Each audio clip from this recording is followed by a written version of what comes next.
Lo primero que hay que tener en cuenta para entender hacia dónde va el liberalismo en la era contemporánea tiene que ver con un posible límite a la expansión de los valores liberales, debido a la posible reducción del espectro del individualismo para entender la cosa social y política.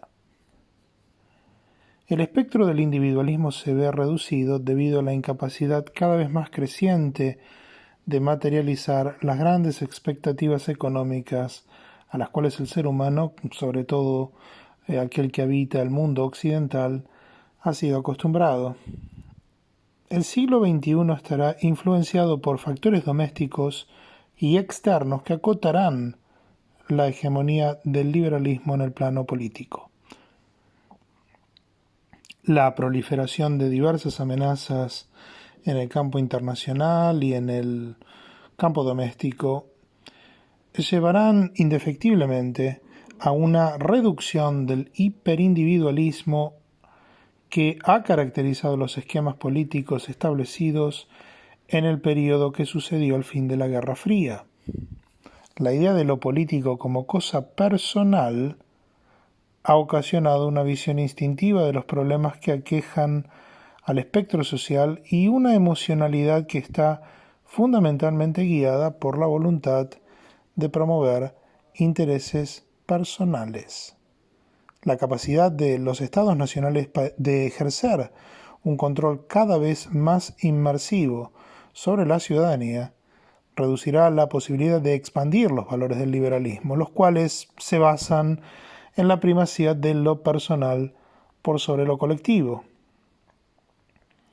La imposición de límites al liberalismo promoverá una ética que abarque la satisfacción de las necesidades materiales y espirituales de la mayoría.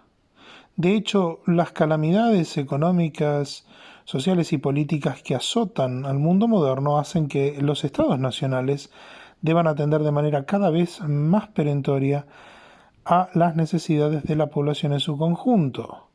Los límites del liberalismo también derivan de la imposibilidad de expandir derechos civiles y económicos a grupos de intereses específicos de manera infinita.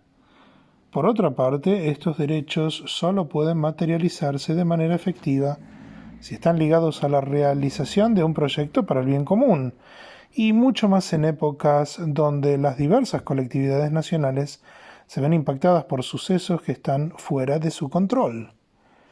Émile Cioran decía que el exceso de subjetivismo no puede conducir a quienes carecen de fe más que a la megalomanía o a la autodenigración.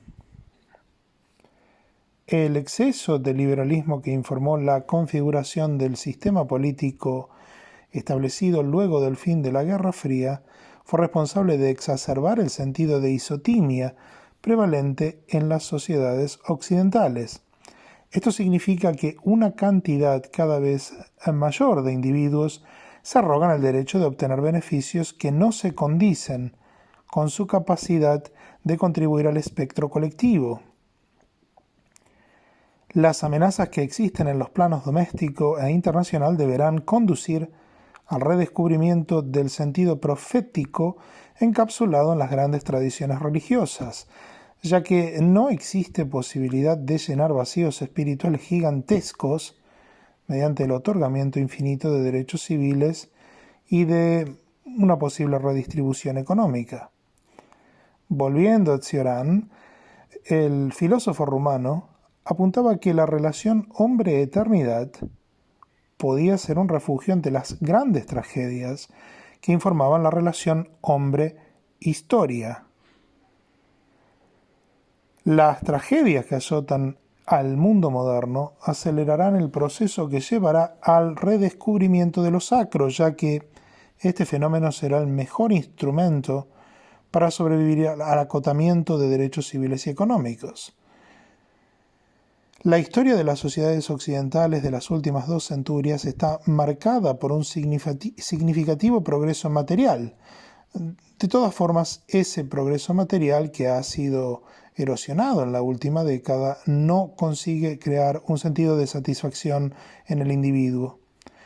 En tiempos de plagas y festines, como lo definiría un cierto pensador político estadounidense de renombre, este sentido de insatisfacción empieza a visibilizarse de manera mucho más pronunciada. El deicidio ocasionado por la modernidad, ya identificado por Carl Jung y Albert Camus, no logró acabar con la necesidad de encontrar un sentido de trascendencia y de llenar vacíos metafísicos. El deicidio producido en la era moderna fue suplantado por la idea de un progreso material infinito, el cual en estos momentos llega a un desenlace natural debido a las catástrofes económicas, sociales y políticas que afectan al mundo moderno.